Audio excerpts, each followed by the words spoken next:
Hello again, everybody. It's always a pleasure to speak with you and to put my face up in front of the whole world for you to watch me speak my plainly dangerous. Nothing gives me greater pleasure than to do this particular thing at all in the world. Not having a private conversation with those that I care about, not a good meal, not a nice Anchor Steam and Jameson combination, putting my face up here in front of the entire world to speak to all of you. Nothing greater. I've done no greater thing with my life than make you have to look at me and listen to me speak. I'm proud of myself. So the reason I'm doing so today and allowing you to bask in the greatness of my activities is because I found out some shitty news last night. So I will take you back in time. In 2007, I moved to New York City, which is a city in America. It's a really popular city. It's a really popular tourist destination. There are a lot of people who go there, and a lot of people who live there, a lot of people who do business there. It's pretty popularly known for being the site of one of the most heinous terrorist attacks in American history. Some might call it the first surprise attack in the war, but that is for history to decide, and I will not be making such an assessment. Unless, and that being sort of what it is, I moved there in 2007. I moved there because one, I had a friend by the name of Jesse Cottrell, who I've brought up before, who was getting right out of school, and who wanted to start a band and had a project that was well put together. I had just completed the Mr. Popular project, which was one that I had been working on for the previous year with a coworker of mine by the name of Brendan Vandermeer. Camilo Landa was the producer of the engineer of the project, engineer and producer, and Johnny Egas, the late Johnny Egas, was the mixing and mastering engineer. As with all of my projects, the maximum effort was put in to complete the project with as little effort as possible, and as little foresight and hindsight and planning. So it finished that. I completed that project. I was sort of mucking about, and I decided to take Jesse up on the offer to move out there to New York. So I went out there, and I played saxophone for him. Worked at an old company called Relics Magazine, which I think is still in existence. It might not be. I don't care. But I worked there for a little bit while performing with Jesse, and then left at a certain point because of other things that were going on. All that to the side. The reason I moved to New York City, or not, I shouldn't say that, I already gave you the reason. When I moved to New York City, as any other 24-year-old guy in New York City, I made myself, I shouldn't say I made myself enjoy it. I tried to enjoy the nightlife in New York City, which I did.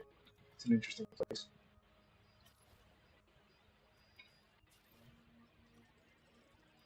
Over the course of my stay, I hung out with Jesse a lot, and one night we went to a place called I think it's called the Barcade.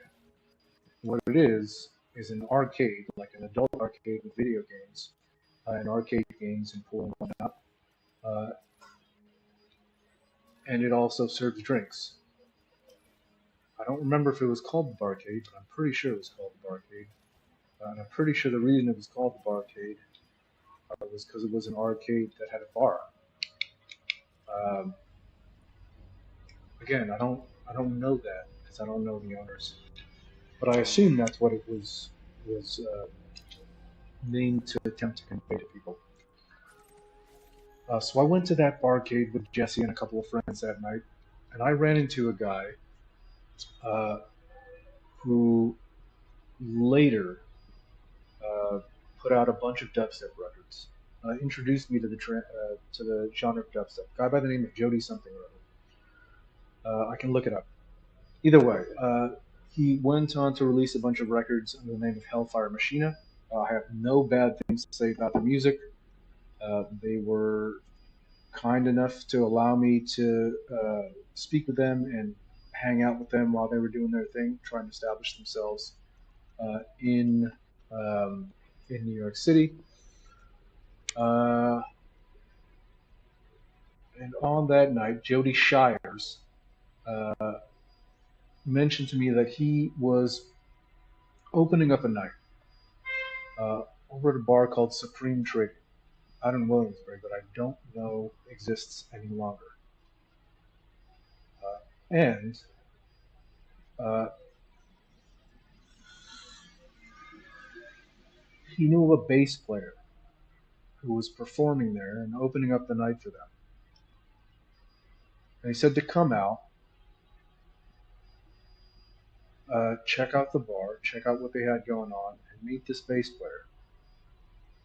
So I did so. I met Jody. I met this guy named Tom Williams, who was Jody's partner in Hellfire Machina.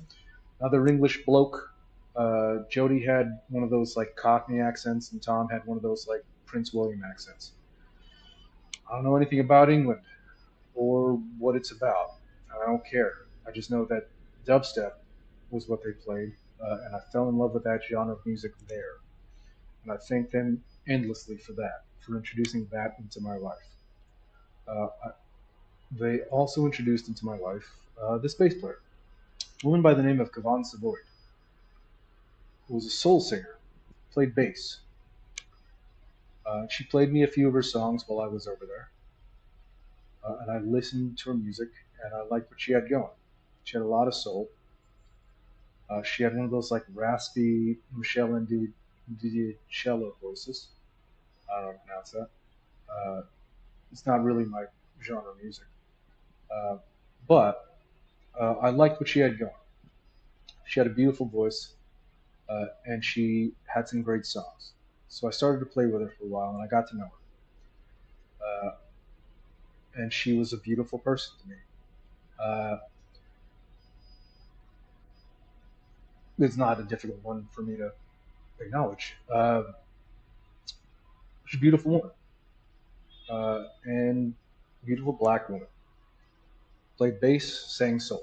I found out a couple nights ago that she passed away. We'd spoken at some point in the early 2020s, right around the time that I'd started the Nain logs, uh, which is why I bring it up and why I decided to do this particular stream in this particular fashion. Uh, and she mentioned that she had had a number of health problems, catastrophic health problems. Um, I don't know a lot about her conditions beyond what she told me. I don't see any real reason to get into like the politics of medicine other than to say that they exist. Uh, but really, at the end of the day, I had a friend who was a beautiful black woman who passed away recently, January of 2025, and it was just shitty news. Uh, with everything else going on, I don't really, there's not a lot to think about. Uh, but it was not something that I would like to have heard or found out about, much less, 9 months ago. or 9 months later, like a big baby.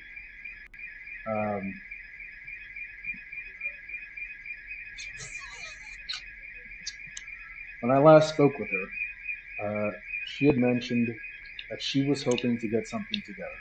I was living in San Francisco, and I was very, very unhappy with my life there.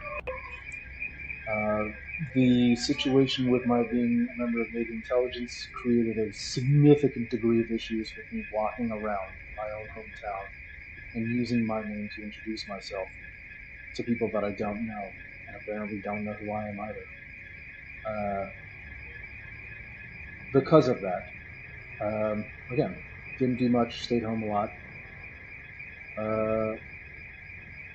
and randomly got a hold of her. She mentioned that she wanted to do some music, but she no longer had the use of her hands for bass because of the medical conditions. What she was hoping to do was get a slight music project together. And check these. And I told her with absolute truth in my heart when I said it that I no longer cared for music. So I wouldn't take part in her project. I don't have any regrets about it. I suggested that she try to pick up some computer software programs because it might help. Cause she still got talent, she still got the ear, she still got the voice. But I don't think about it in that way at all.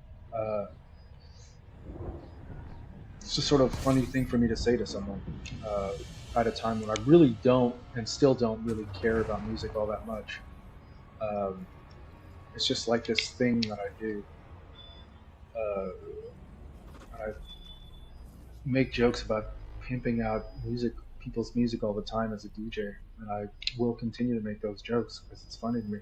That's basically all DJs do. Um, but it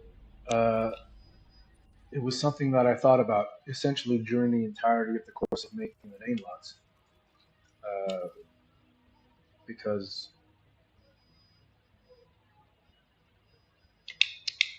in case you had not read or watched the movies, there's a lot of my music on there. I put together a lot of songs for the Nain logs. And I cared about the Nain logs. Beyond that,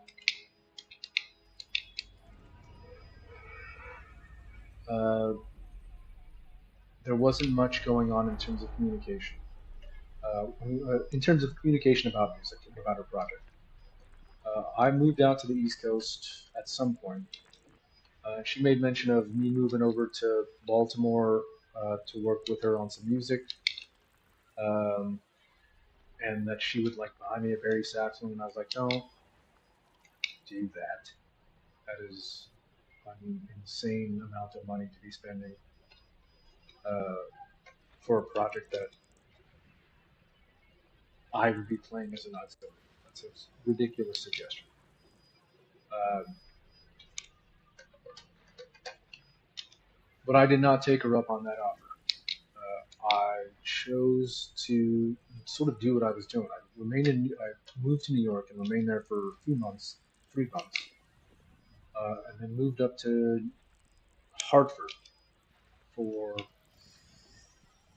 3 months as well. And that's where the Nain logs started. Nain logs 3309 started. If you remember that first video, you can see me sitting in an attic. That's a Airbnb up in Hartford. I was living in the attic because one, it was the biggest room. It's also the fucking coldest room that I've ever slept in my entire fucking life. Um, Mad cold. Holy shit. Like 30 degrees cold. That was pretty rough for like a couple nights. They had a couple snowstorms. And then moved out to Philadelphia for the last 2 months before moving back to California in order to try to salvage literally anything that was going on after a significant degree of chicanery resulted in me finding myself not in New York, not enrolled at the new school, and not an employee at the new school. And I think you know exactly what I'm talking about if you're over there at the new school. I don't actually think that. Nonetheless, uh, at a certain point when I returned back home to California, which is my home state, I canceled my Facebook account, and in doing so, lost contact with Gavon Savoy for the final time.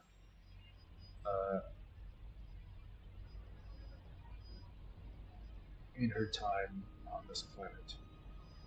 Um, Again, I was aware of her health problems, so I knew that it was sort of a thing. She had spoken to me a little bit about the significance of things that I could possibly do to help her out. And I made efforts to do so. I was not permitted to do so for medical reasons. Whether or not I would have done so is six-tapped up. In addition to myself, there would have been hundreds of people who would have been willing to be evaded the possibility that they could have. But uh, whatever help that she did receive helped prolong her life until the January of this year. Um,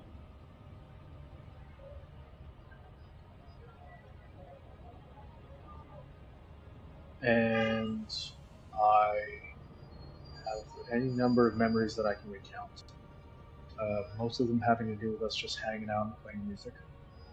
She was one of the McKinnon Lofts kids, so I was over there a bunch, playing music with her and hanging out. She and her girlfriend at the time,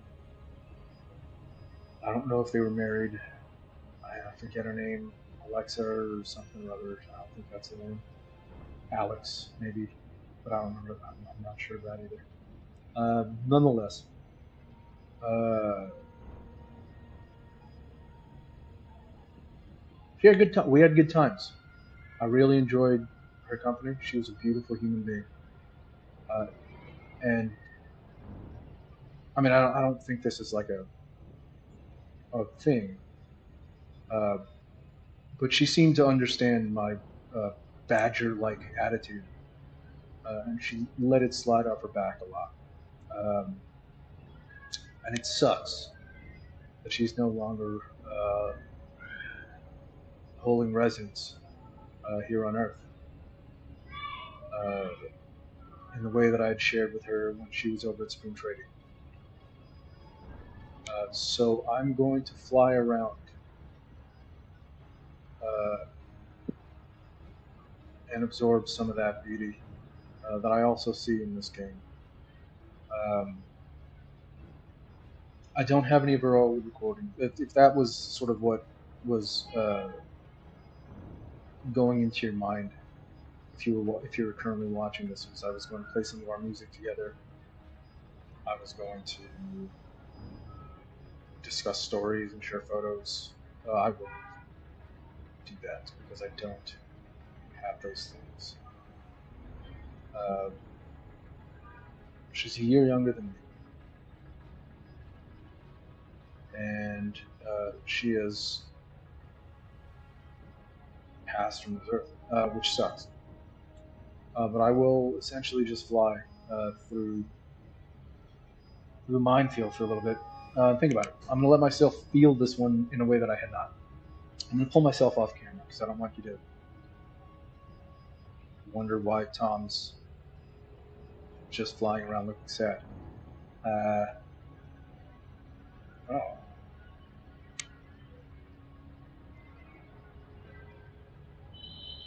I've got images of our experience together flashing in my mind.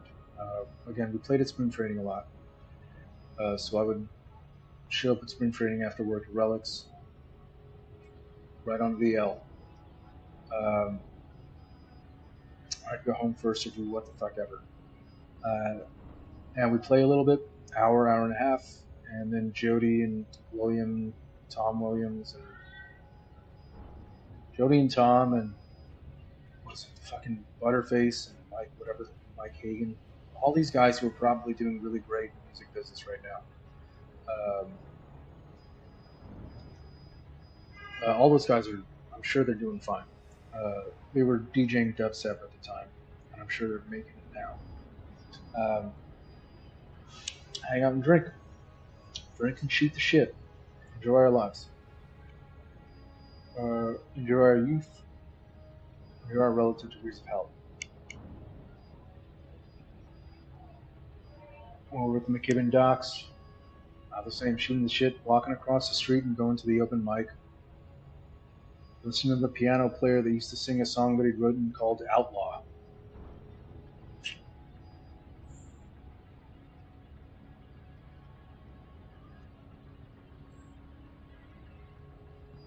Performing at, I don't remember, one of the park openings out in Brooklyn.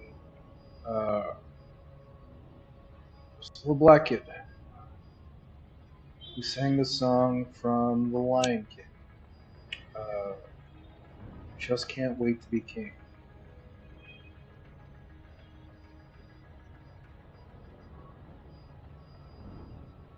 Performance at the house of whatchamacallit, just whatever it is. I forget the place it's called. It was my last performance in New York before I flew back out to the city in 2009.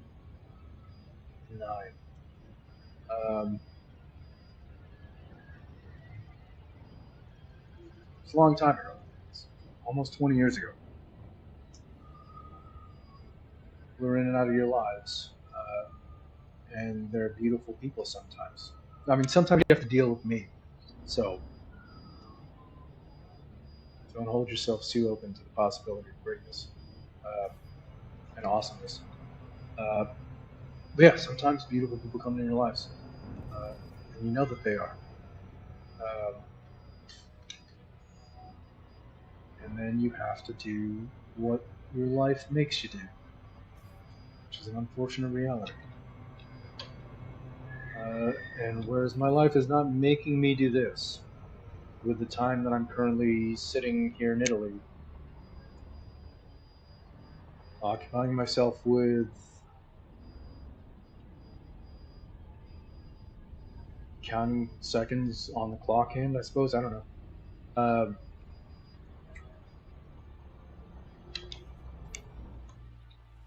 I'm plainly dangerous and bearing witness to something beautiful while I figure out how to turn something that is ugly to something that will create joy.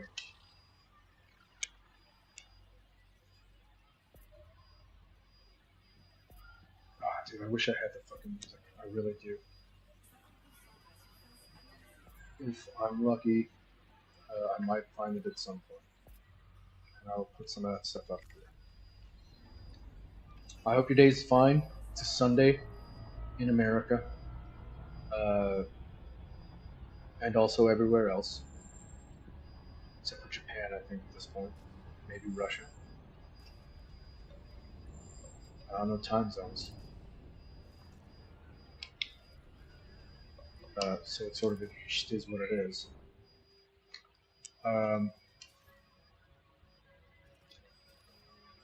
My day is going fine.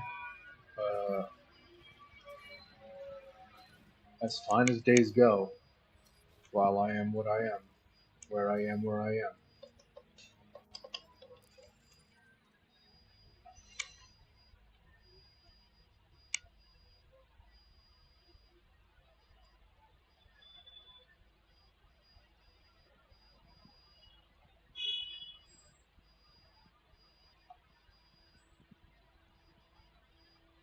Pay It Forward. Pay It Forward is a movie that I've never seen before.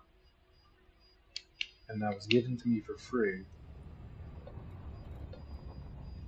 by Apple, I think, or Amazon, YouTube, one of them's.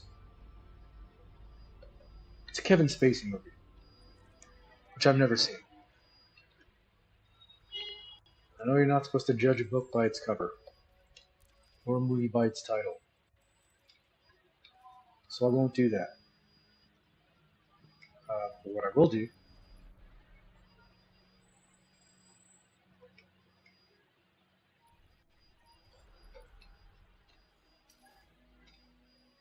is convey that the title makes me think about a song that she'd written quite a little bit ago. I assume a little bit ago. It's been nearly 20 years since I'd spoken to her. Rather, since I've been in her presence.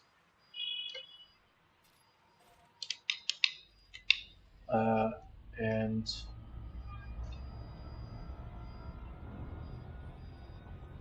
it was pretty well rehearsed by the time I started performing with her.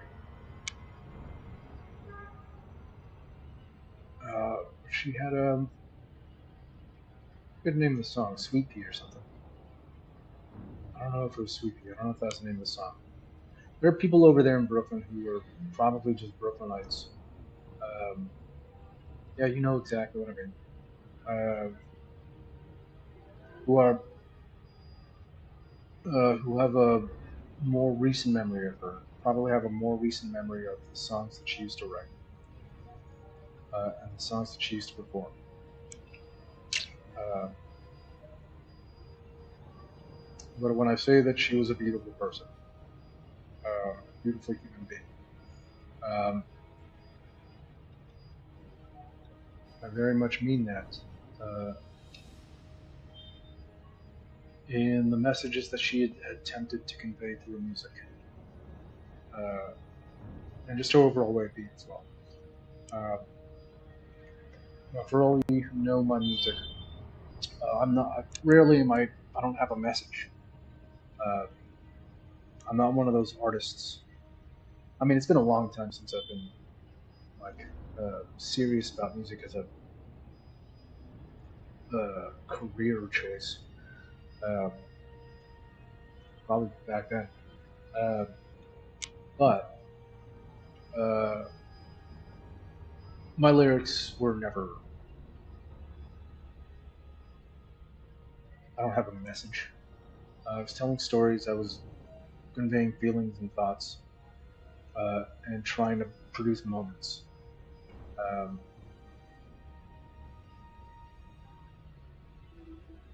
Indexing the perfect moment is a good way to put that. Finding that moment, conveying it through song and speech. Uh, that was what I did. I'm sure she did the same thing to a certain extent, but hers were far more positive. Um, I don't know if it was by intent, uh, but were far more an expression of hope and beauty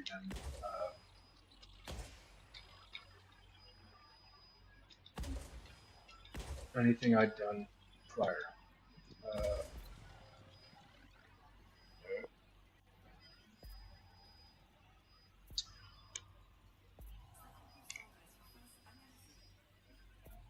and to be perfectly honest, that was just that entire like sentiment uh, is a very very real way for me to like express how I felt about that friendship. Um, and that's who she was to me. Again, she seemed to understand my badger-like nature. I'm a fucking curmudgeonly dude. I mind every surrounding ever. I was speaking to an old friend the other night about what my mother used to say about me when I was born. She said I didn't cry when I was born. I didn't cry until the doctor spanked me, just to see that I wasn't dead. And then when... No, this isn't real things. I'm just giving you like the real fucking real world, real talk right now. I didn't cry when I was born until the doctor spanked me. Story she used to tell me. I didn't cry a lot when the doctor handed me over to her. I just looked at her. I used to make jokes about how I have minded the world ever since. Because I came into the world peacefully. It was immediately robbed of that peace by a giant hand.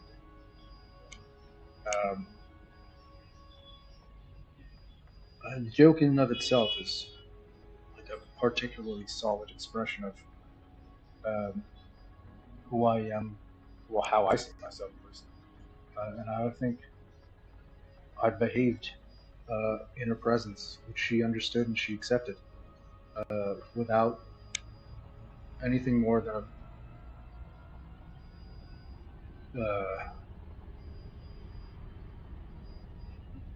doesn't sound racist, but sassy black girlfriend. Like, really. I mean, it's British. She would have been the beautiful one. I would have been the, like, angry, weird one. Possibly funny to some. We performed a bunch. At some point, we expanded to include a guitarist, whose name I do not remember. And at one point, we had a drummer for like a couple performances. They were getting things together. I assume that when I left, like, they got things together and started performing a bunch. I don't know. I don't keep track of things that are not in my immediate surroundings. And I don't...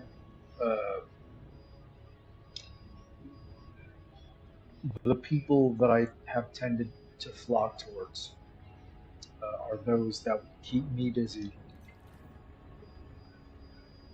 by doing the things with me at the times we were together that they would then do with someone else, and I would do with someone else in our own incarnation of things.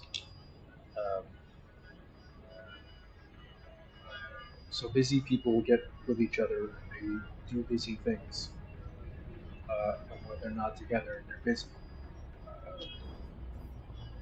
I mean, that leads into like the Futurama joke about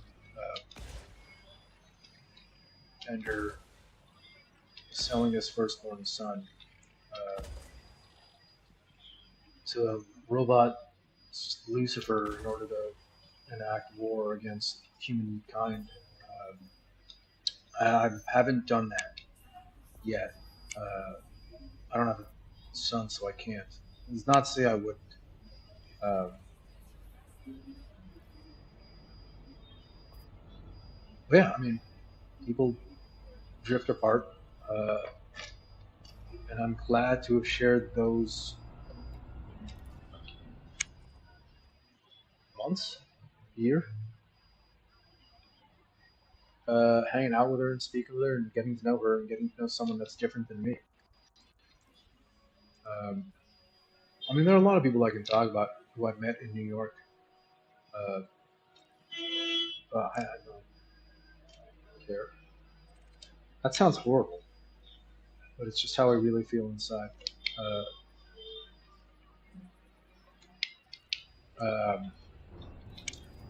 Also, this is not your time yet. I don't have the chance to speak to Kavan Savoy again, which is sort of like a shitty thing to think about. I mean, I'm not going to think about it all that much because I don't want to. It's sort of a shitty thing to think about. When I got back to San Francisco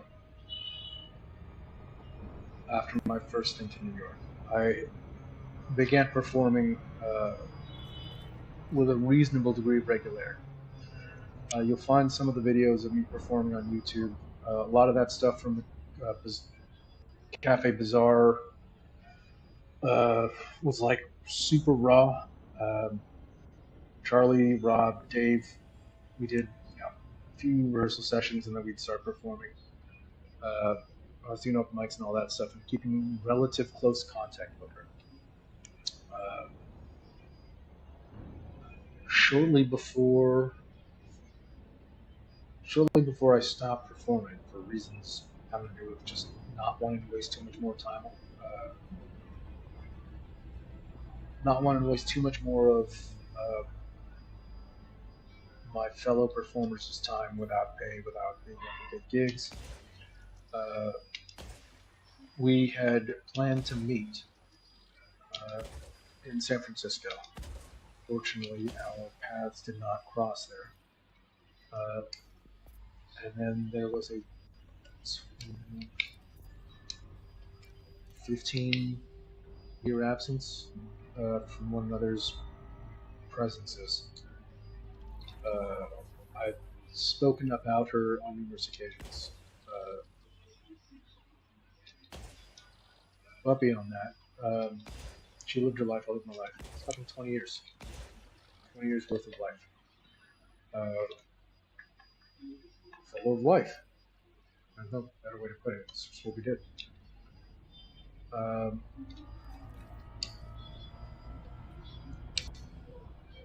The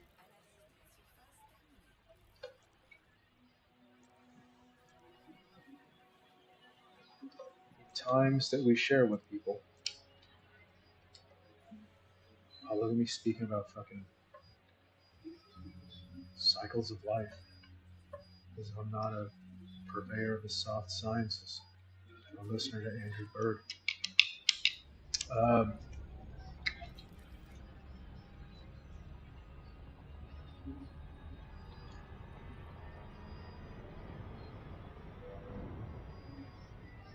I was lucky to spend my time with the people that I'm no longer capable of spending my time with.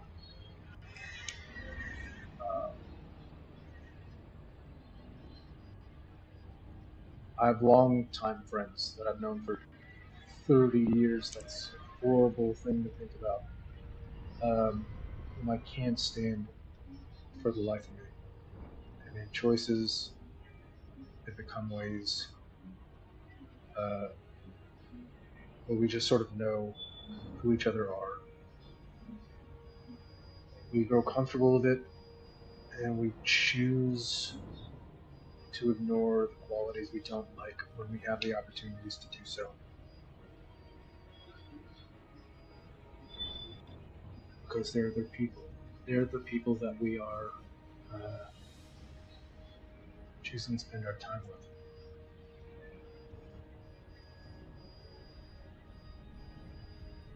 And if you are lucky enough, you might find more than a few that don't get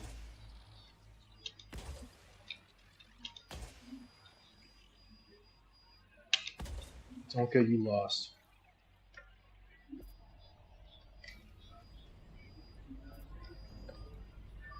Don't get lost in your sauce.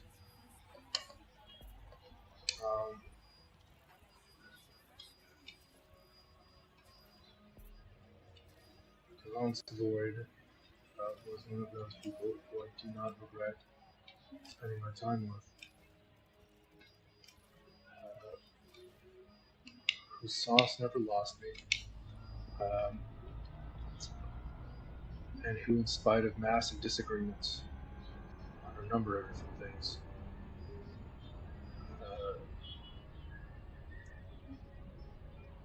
an African American GLBTQ East Coast Brooklynite,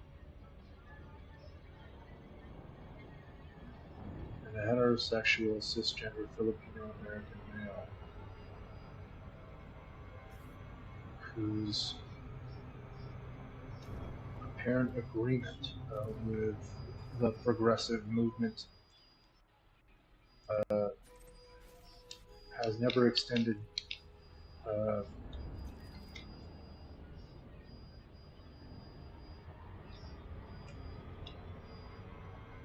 to the point that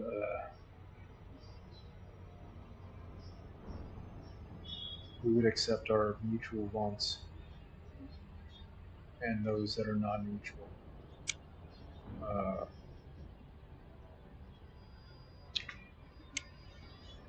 Life is funny, man. Life's like way more funny than people have a tendency to give it credit for.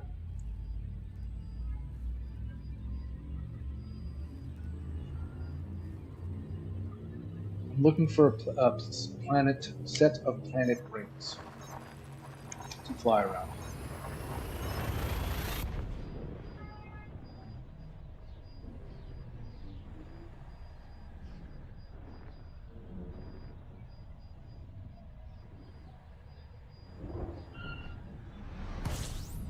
I'm currently thinking about the time she used to drag me for being a salty ass fucking dude.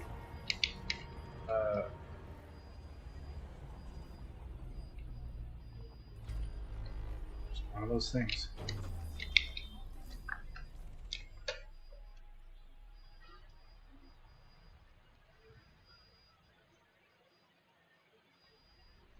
I never had the opportunity to meet any of her family.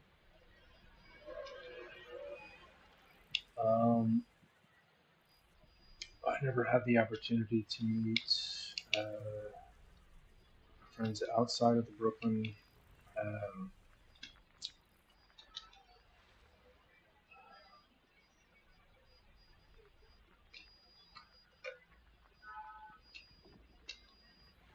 our immediate experiences with one another.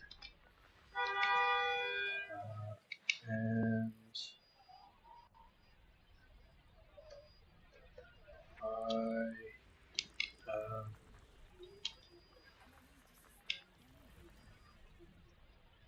I'm glad that in spite of that,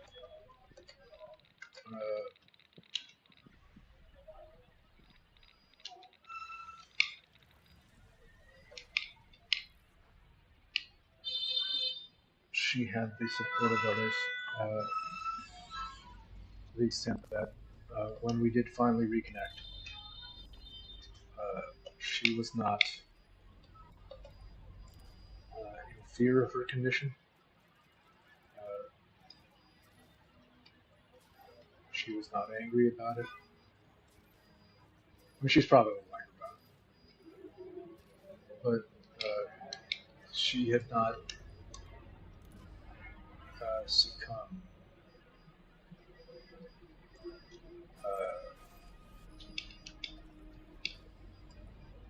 to the giant hand that could potentially alter her outlook on the world. Positive as ever.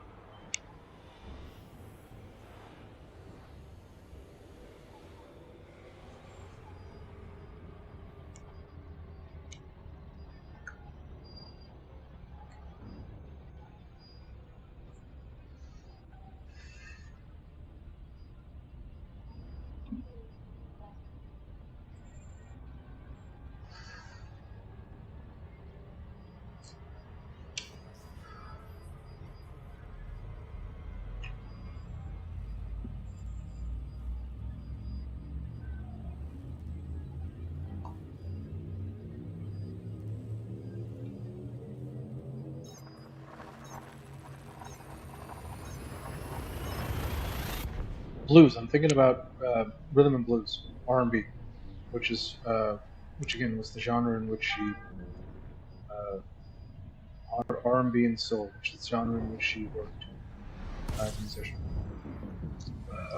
Sort of her way of doing things. Again, it's not anywhere near my preferred genre. That's a weird way to say that because I don't have any hatred towards the genre itself. It's just not, you know, it's not my thing. I don't do it all that much. I can't not do it. I just don't. And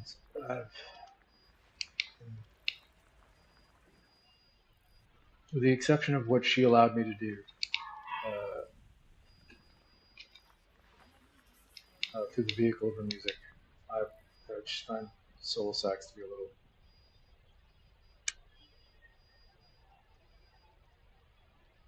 Oh, shit, Chris. An easy genre to please.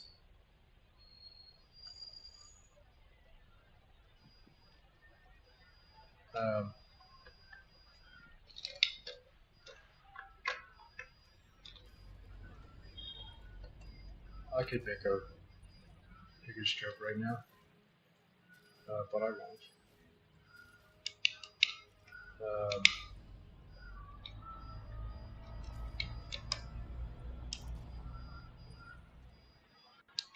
I'm not going to make the joke.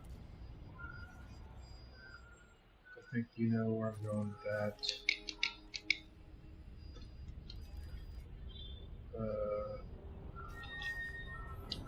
Huge butt.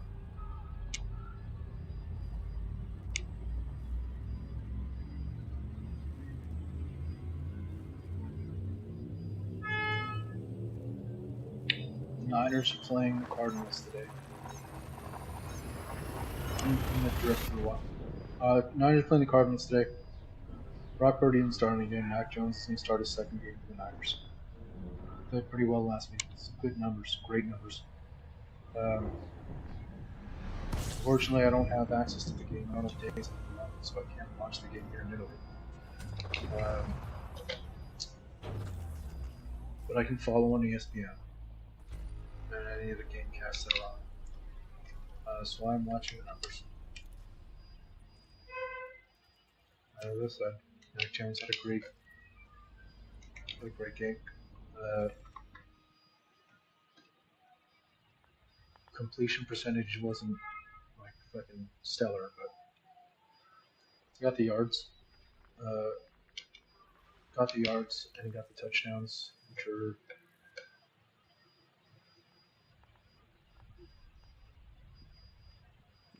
the best we could hope for as a Niner fan.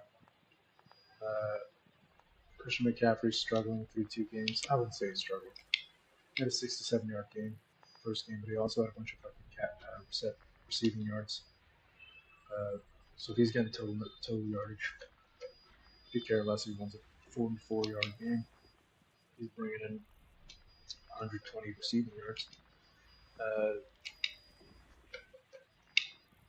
He's a running back, so he's going to catch short passes and just fucking try to run people over.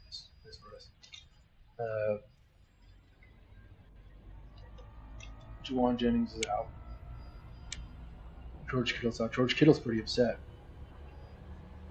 Good reason.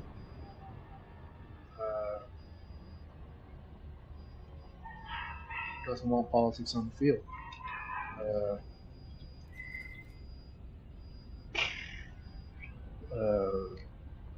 Although I should probably point out the situation was the result of a misquote that made the board directly into a situation that is particularly rife with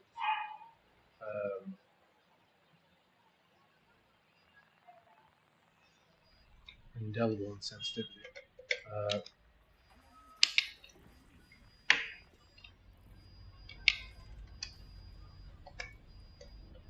Didn't like it. He didn't like it. He's out with a hammy injury. He just doesn't. He's not out because he has a hamstring.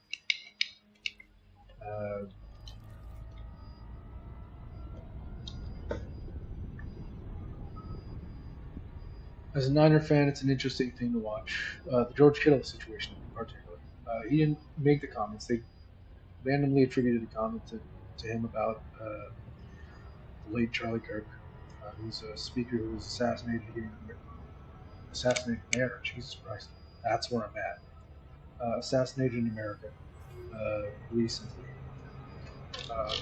I'm not going to discuss the politics of the situation. I mean, everybody knows where I stand for the most part. If you don't, I'm not going to discuss it on this venue. but they attributed some comments to him about uh, the politics of matter, talking about how prefer not to have the politics in the field. He's never commented on anything, specifically bringing up Elaine Kirk's name in that matter. Some website on Facebook or some Facebook webpage that's got a bunch of apparently like for every football, basketball, and baseball team. Puts up a bunch of quotes and stuff to get the fan base excited. He did not like it. Did not like it at all.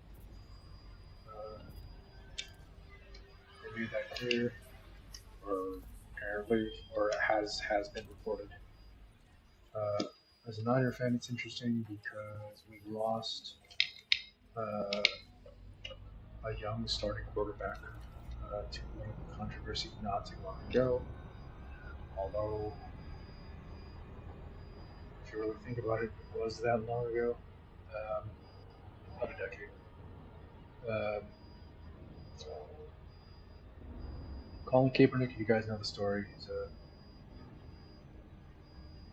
fucking stud of a young quarterback, what he was. And he took a knee. He's the knee guy. Took a knee on the field during the national anthem. Became a big thing. Became a protest. Nationwide scandal. It became a distraction on the field, and they offloaded him shortly thereafter. The Niners offloaded him shortly thereafter. He has not been able to get a job in the NFL since. Political blackballing, probably. Uh, well, I shouldn't say probably. The degree of distraction that his political um, presence uh, would bring to the field apparently is not something that teams want in the locker room or on the field. Uh, is what it is. It's a professional organization, so they have rules, they have norms. It is the biggest cultural vehicle in the country in terms of Americana. Uh, you know, it's an American-only sport, so is what it is. Uh,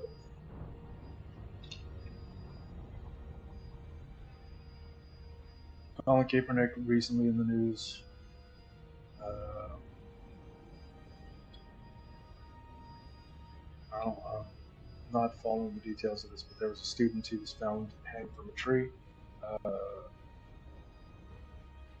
dead, uh, and it was reported as a suicide. Colin Kaepernick is offering to pay for the autopsy in order to one provide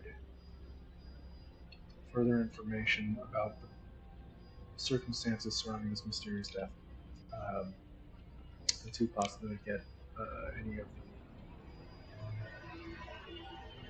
any of the conditions about that death out of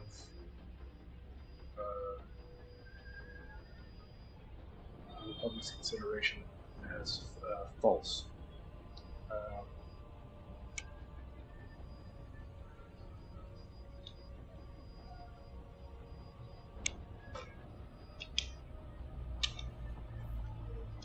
the Cardinals, I have not been keeping track of the Cardinals.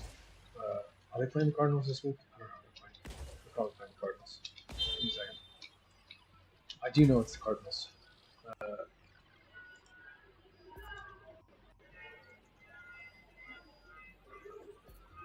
it is indeed the Cardinals. They are playing in San Francisco today. It is standoff between the two of the three. Uh, that's what I say that. between two of the three teams that are tied for first place in the Pacific NFL West.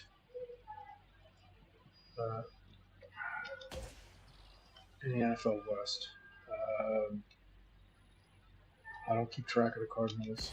I'm not a fantasy football player, so I don't do that. I also don't know how to do stats, so I don't do that either. Although I do have to learn stats. I have to relearn statistics that I'm currently conveying. Would be the worst way to do that.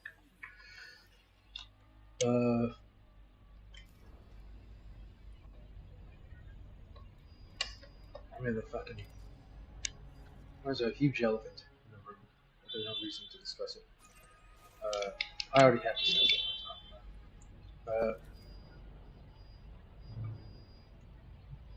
Nonetheless, I want everyone to know that with everything going on,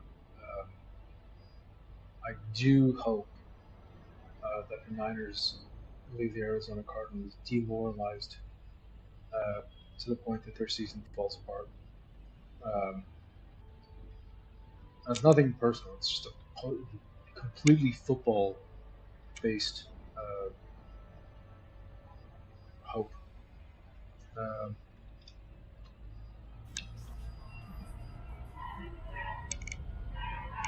The game is. Oh God.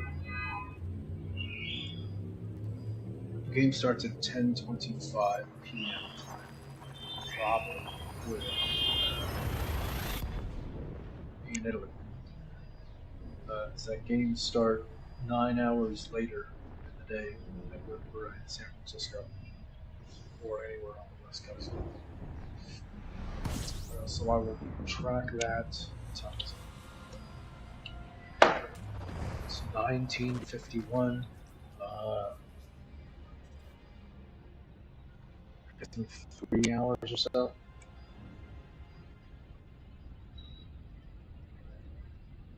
I could probably fly around for 3 hours. Honestly.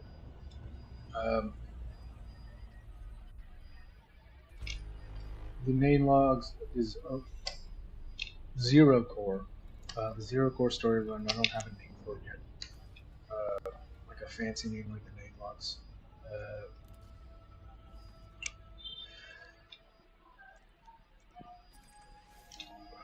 Now that I do that, I should probably do that. There is another video that I put up that will be in that zero core story run.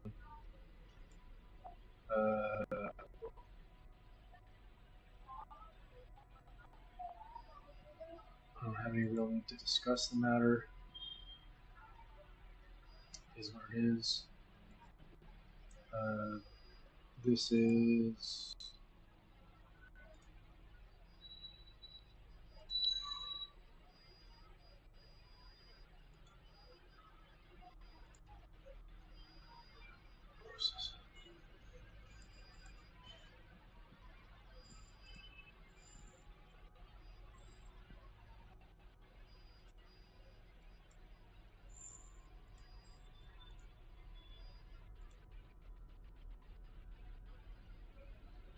Video 21. As I expressed to a friend recently, there is. I think I expressed to you. I think I said it on the video. There is a mental block that is currently sitting in my brain when it comes to the zero core story run, having to do with the vocals and the speech. In the end, the AI works for what it is, but it doesn't work for what I'm trying to do. And it gives it like this comedic buffonishness quality to it that is as great in its cringe as it is unsuitable for what I need. And if I can find a way to get past that,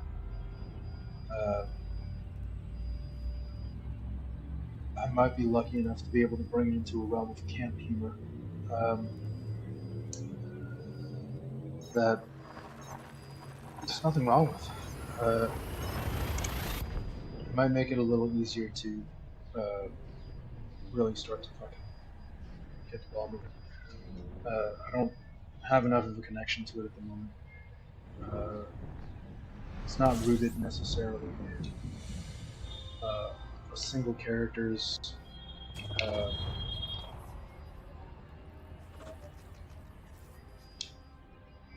becoming. I mean, I don't know. It's not a it's not a character exploration in the same way that anyone else is. So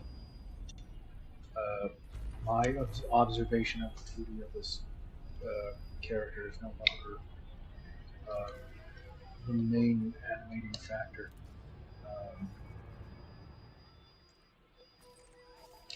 of my efforts. So it becomes something slightly different.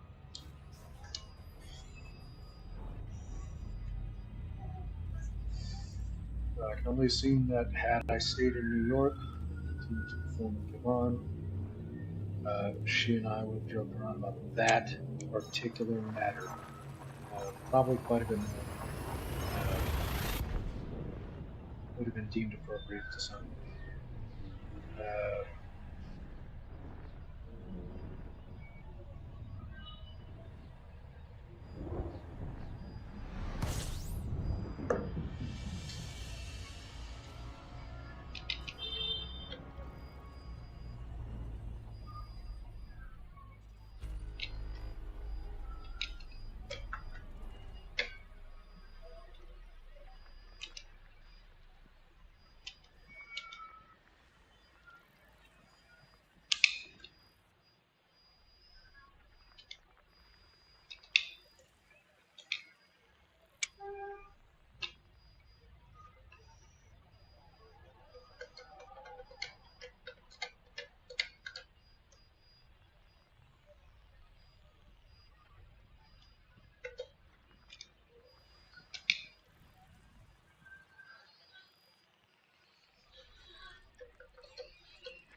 I'm thinking about some of the friends that I've met. I don't feel like naming them. There's no real reason to. I know who they are.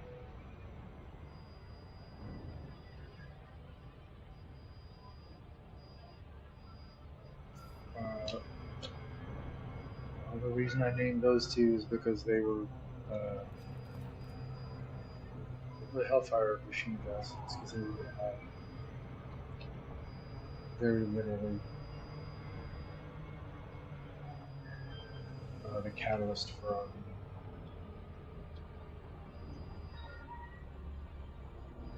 For my meeting, Kim Bonds, who passed again.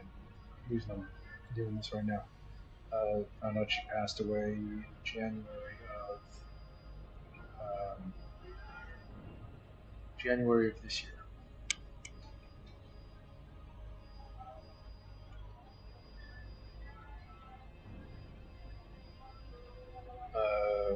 I don't know whether those two, any of those DJs, made maintained contact with that woman, Kevin Savoy.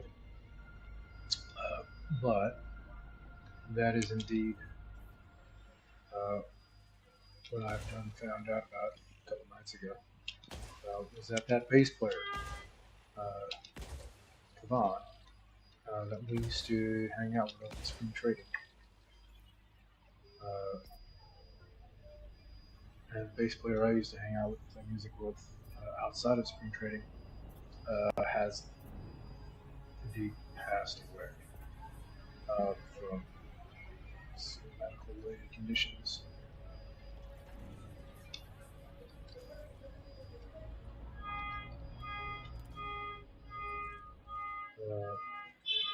Surrounding her health.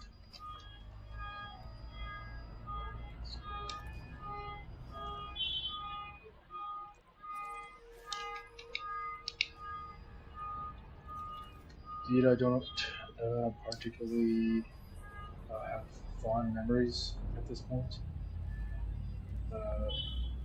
or fond feelings towards the city of New York and the city of Brooklyn, but I do have good memories of my time there. It is what it is. There are still people over there that I'm fond of.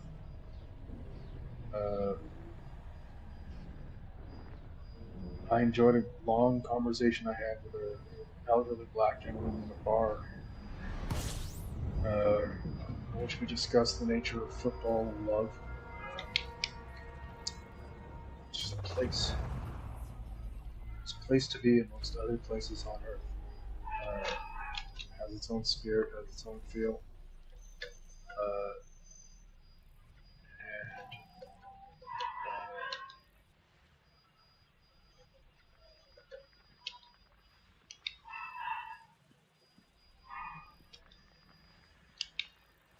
And I no longer want to cater to the things I would need to do to maintain. I'm not burning any bridges. I just don't particularly have any positive feelings about the present. And my current relationship with it just is what it is. For those of you in Brooklyn, you know exactly why.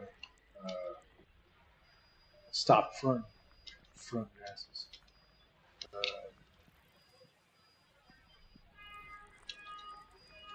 I'm not joking. I'm exactly stuff like that.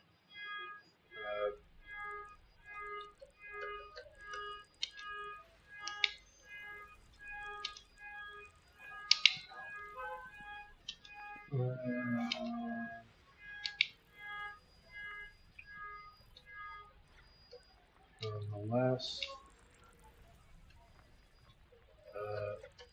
that period of my life that I spent with Boyd, Kevin, and that part of Brooklyn, which I don't even fucking remember what it's called anymore. It doesn't matter. His name is not important. Is indeed one of the good memories.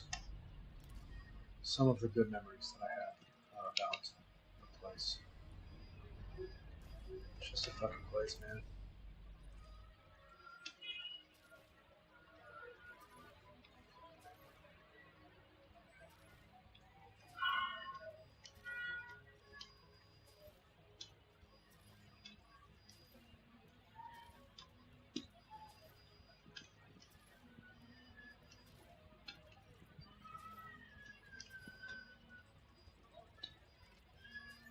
Well, I'm still taking part, by the way, in case you hadn't noticed. I'm still taking part in the fuck is that shit called?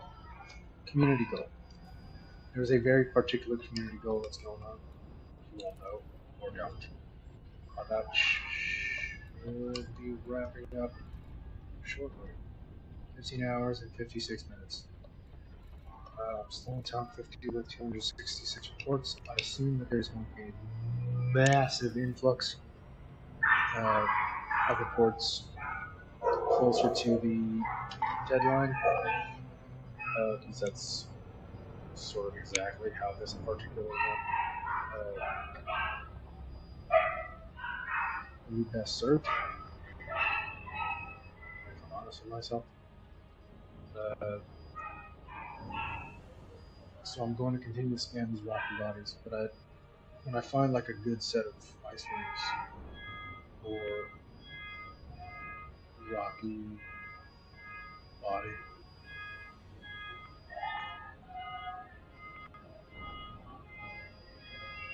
they're not called rock rings.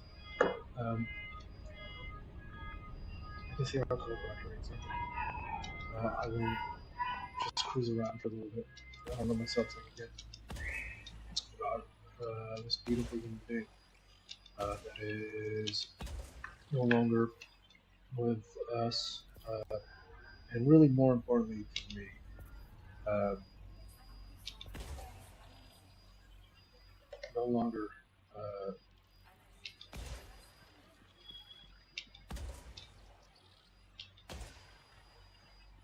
is no longer at the end of a possible door uh, that I can open in the future, or that can be opened for me.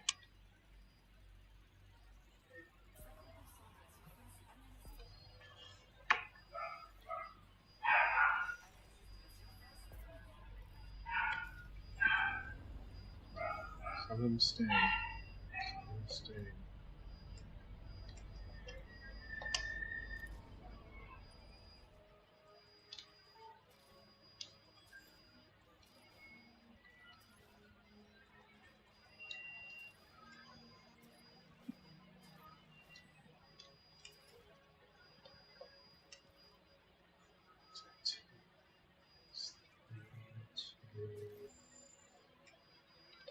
Seven.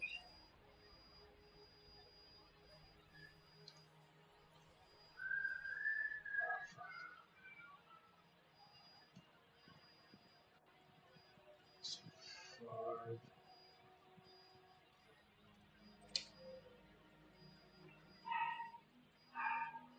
4. Make my way. 3, 7, back to 5. Let's put the best one back.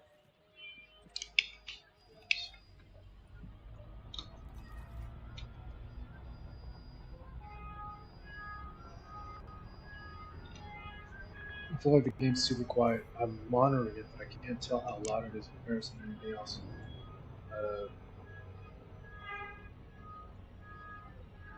Turn it up a little bit.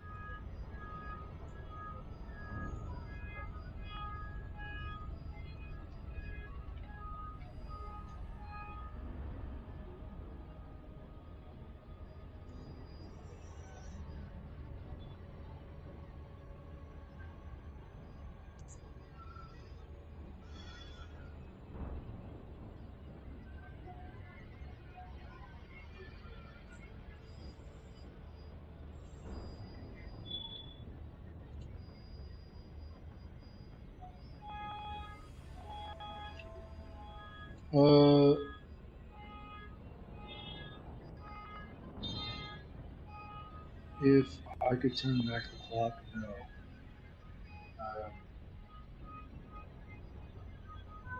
No, I had an awesome time getting to know that woman. I'm glad I spent that time doing so. Oddly enough, one of those few people who I'd never had negative thought towards. Rare. It's rare. For me. For me.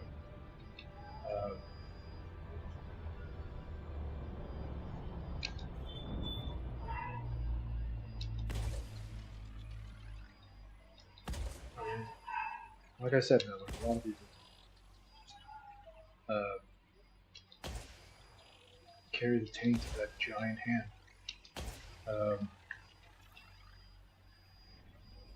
And because of that, I feel the need to please them.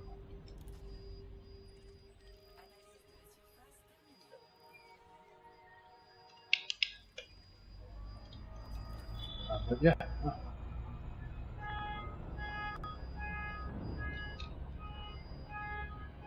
I do remember being bummed out that I didn't get to meet with her in San Francisco when I was with her, because I had recently completed a bunch of songs and I posted them. I was doing the open mic circuit there. Ran into some old guys that I used to do open mics with prior to leaving New York for the first time. But never ran into her.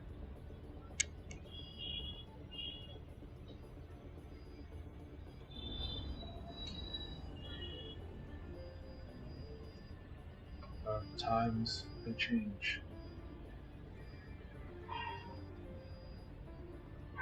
And my general feelings of positivity towards her never did.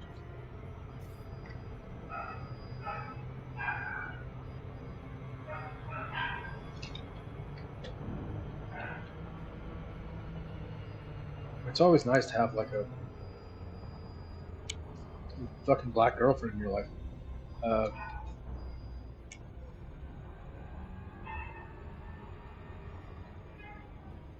Who just sort of knows things.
There is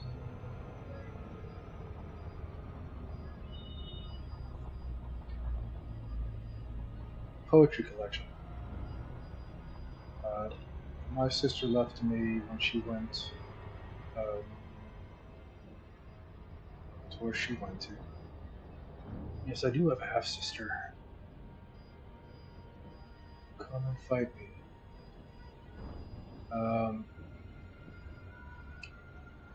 By a poet by the name of Pablo Neruda, or Residence Earth. I read some of them quite a long time ago. The one that stuck with me was the Dawn's Debility. It's like a famous poem. It's one of his more famous ones. I assume. I don't. Not a poetry major. I don't believe in that. That's a weird way to say that. I don't really mean that. I don't study poetry.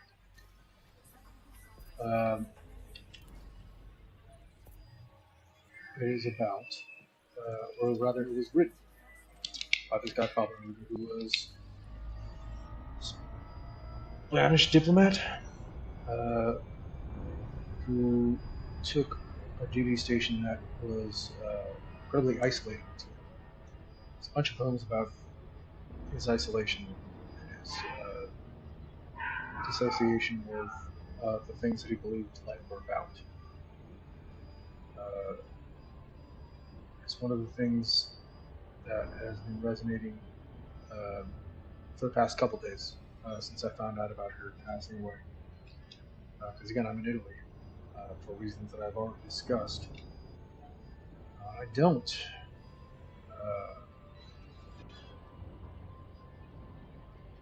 mind this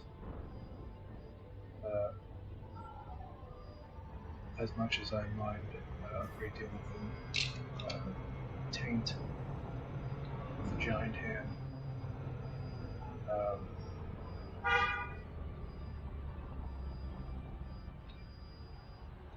Which violently shook me out of my infancy. The peaceful nature of my infancy. As a fucking chock-loaded sentence. And I do indeed mean that.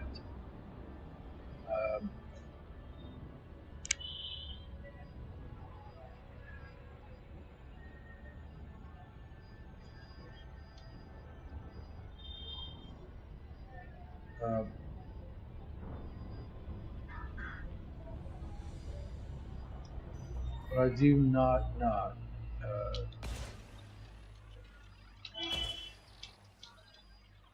have any feelings about maintaining contact with certain folks, and I don't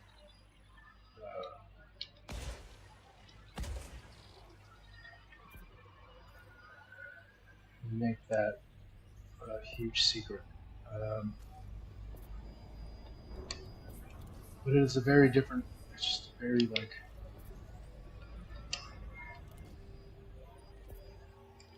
the person that I was, the person that she got to know, is a very different person than the person that I am now. And there will be those that have an opinion on that.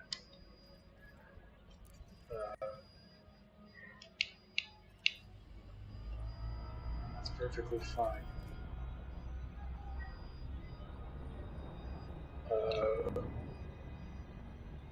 And it suits you all. Mean fight club brothers just now.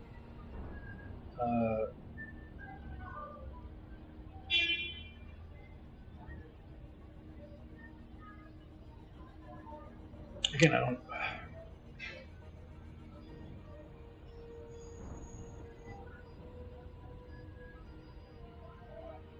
I'm okay.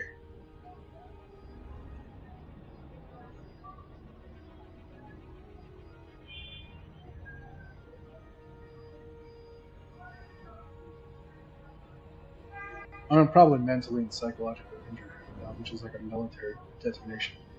But I'm okay. I find myself healing and doing a lot better.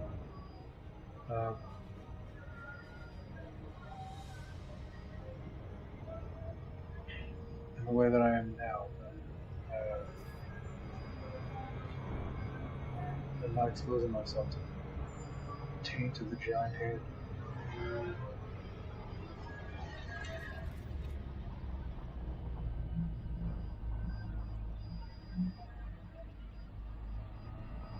Like Zeus. Or Jupiter.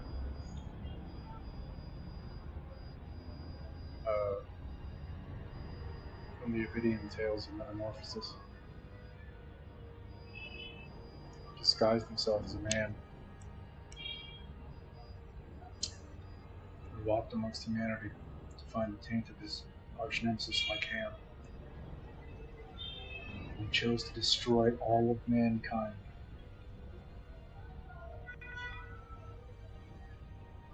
For merely to taint Lycan.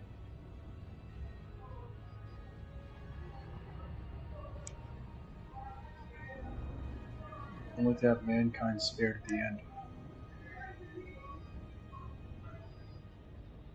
By Jupiter's more gentle and kind brother, Neptune, or Poseidon, or whatever the fuck it was called. Unless I'm mixing two stories up. In which case that didn't happen. In the Avidian Metamorphosis.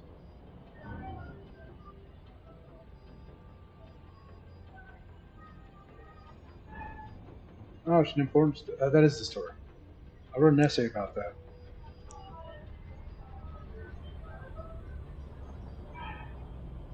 A class that I took at City College right before I left for New York City. It's called 14. I analyzed the run up to the Iraq War.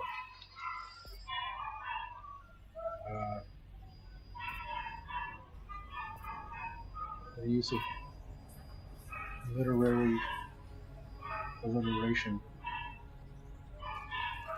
That's not the right word. Comparison.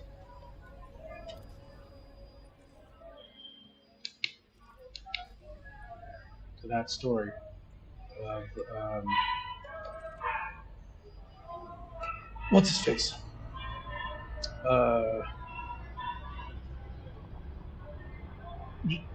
Jupiter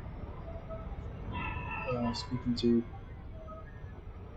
everybody about how all of humanity should be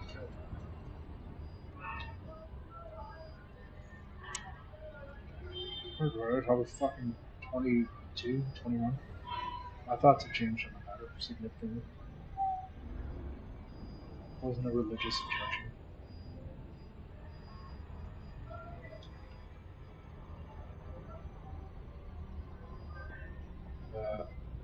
Just an interesting reality.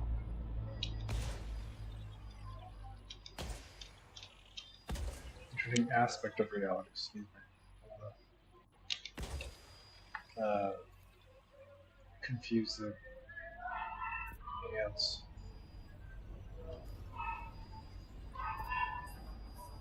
Social multiversers.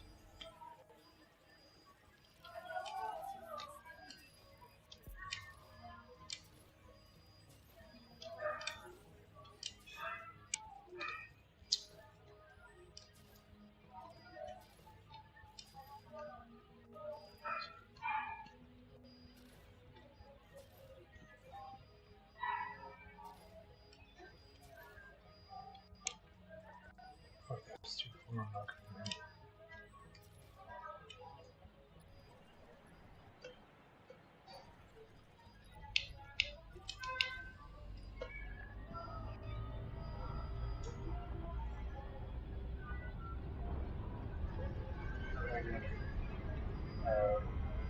I'm not a biologist. I'm not geared into biologicals.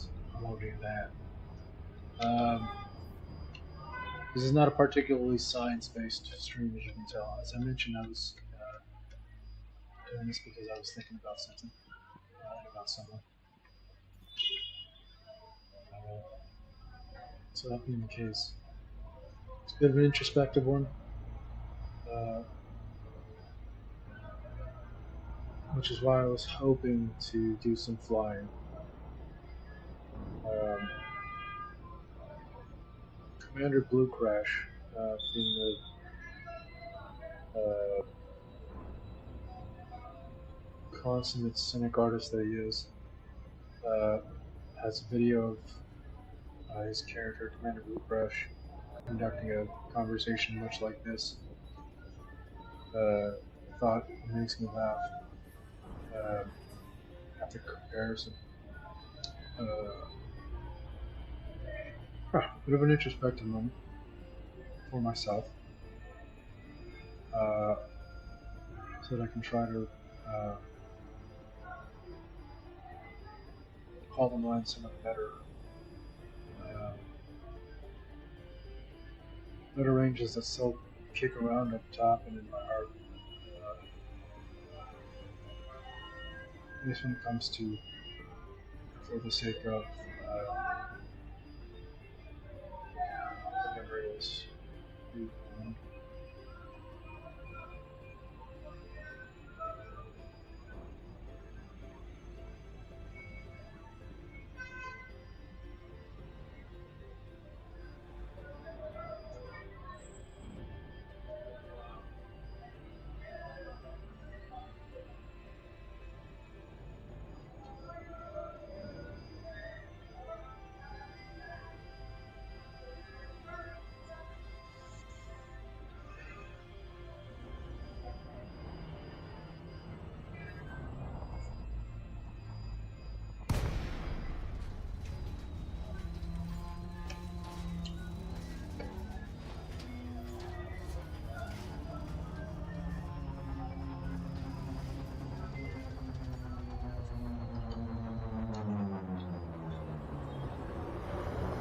Slight atmosphere, always pleasant to fly into.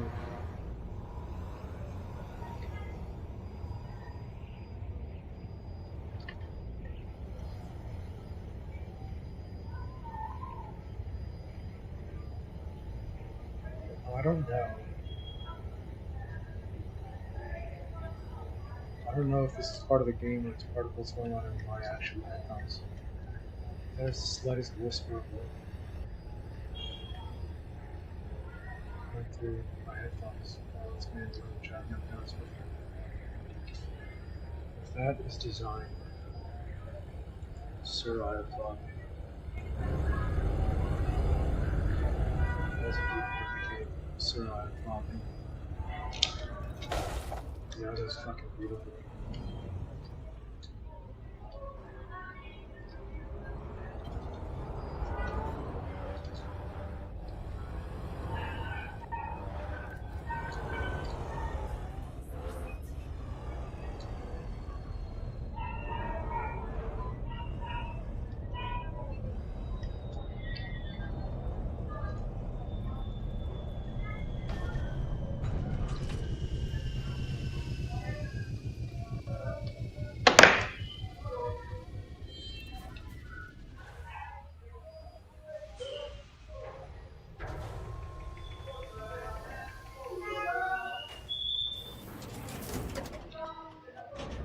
I don't remember what I was looking for. Wait, there it is.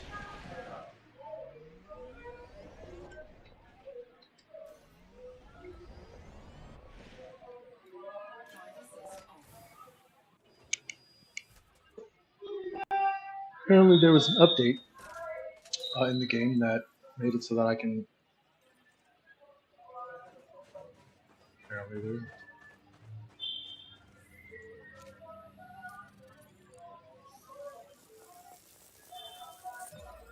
I recalled reading something about there being an update. That was going to allow for the scanner's range to open up from 75 meters to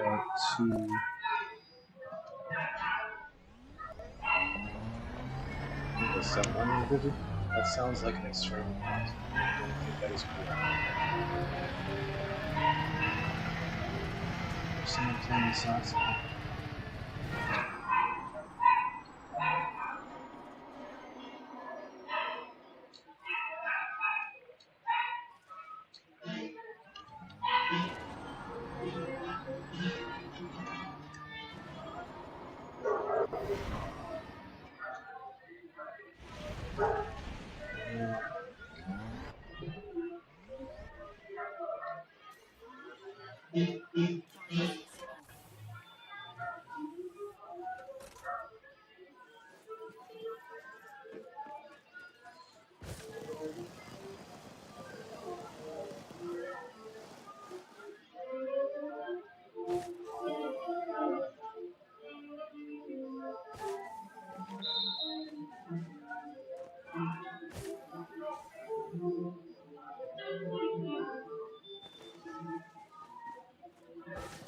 Gotta find the other one first. There it is.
Oh, dude.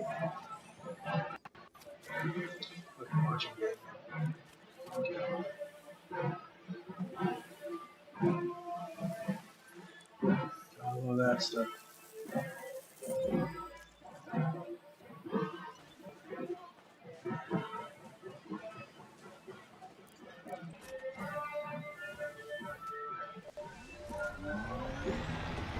So here in Italy,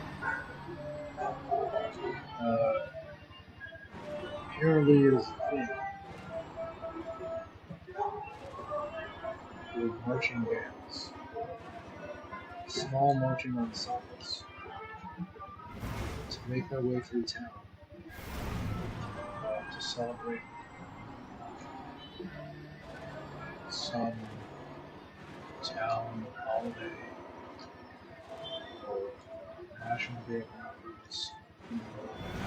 You guys have any recollection of the Godfather movies, which are still like,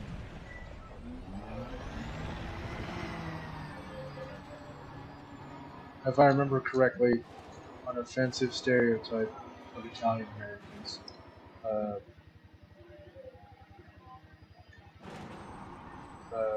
is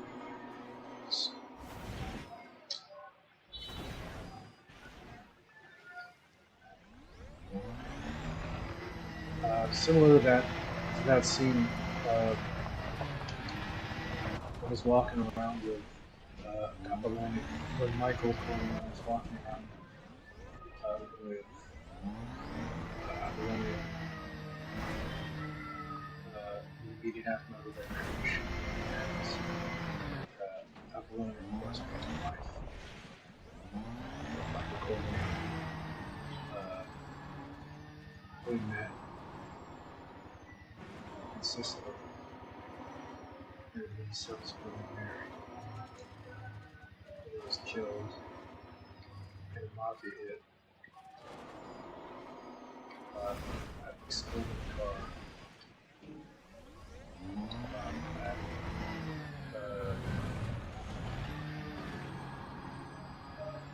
That I can only assume was expected to be his through driving.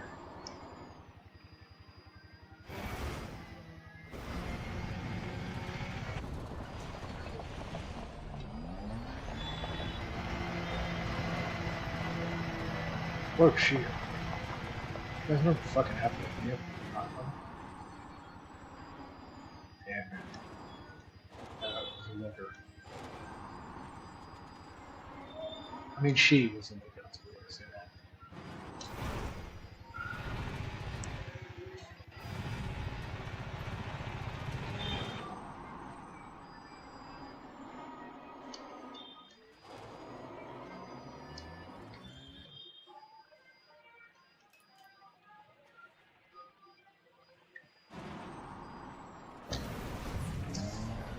Jesus.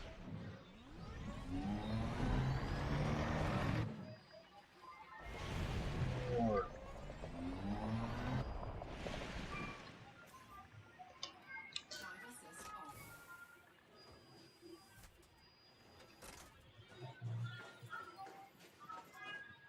That's not the same thing.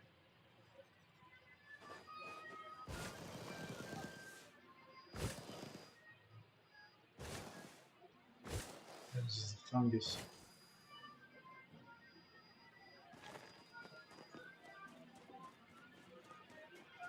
Okay, is that something?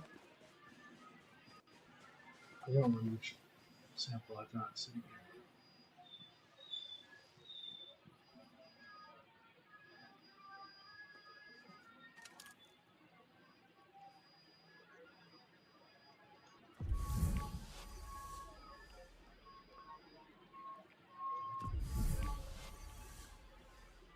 I can swear they'd introduced a way.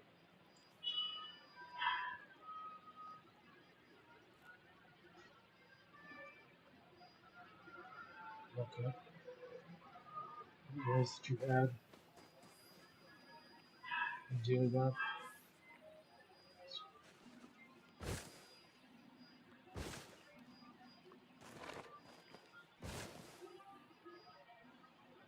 recall now whether that is the case or how I would do that.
Just one more sample.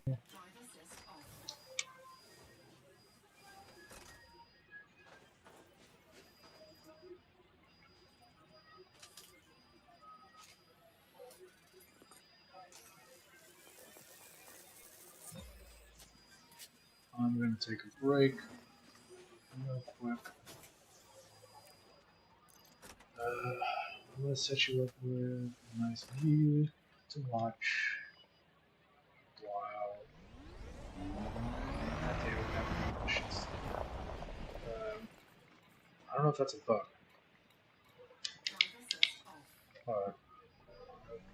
Maybe we'll mention that. Set your provision.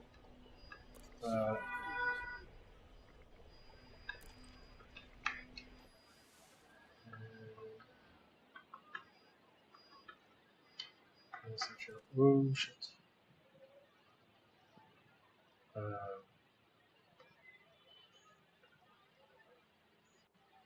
Play a chance to listen to a song from the Nain Logs 3309. I do believe that Karan would have appreciated for being what it is. Probably would have liked playing on it.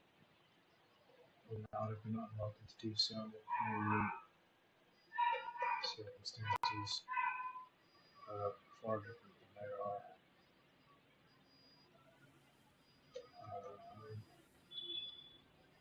I just want everyone in Brooklyn to know that I know what you did to me. I know it was you, and you broke my